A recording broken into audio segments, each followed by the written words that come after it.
U.S. companies and American consumers are bearing the brunt of the country's new import tariffs. That's according to early data from academic studies, surveys, and comments from U.S. businesses and their executives. It contradicts assertions by President Donald Trump, who said foreign countries would pay the price of his protectionist policies.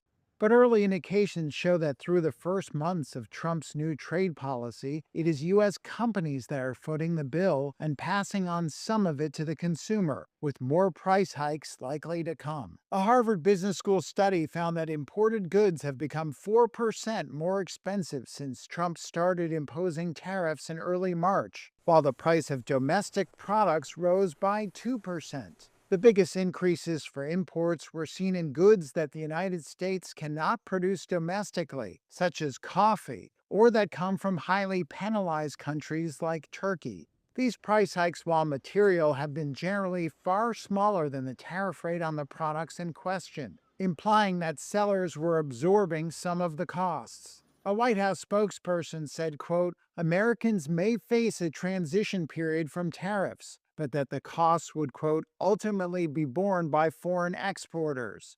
The spokesperson added that companies were diversifying supply chains and bringing production to the United States. U.S. import prices, which don't include tariffs, showed foreign exporters had been raising their prices in dollars and passing on some of the impact of the weaker U.S. dollar against their currencies to American buyers.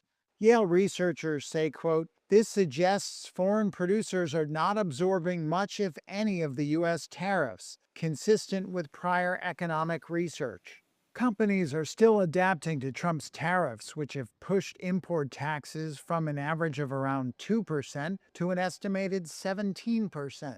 Meanwhile, exporters, importers, and consumers are jostling over who will end up paying for the tariffs, which come to around $30 billion a month. Some companies are raising prices, including Tide detergent maker Procter & Gamble. And Reuters' analyses of e-commerce websites Shein and Amazon were already showing robust price increases for Chinese products sold in the United States, ranging from clothing to electronics.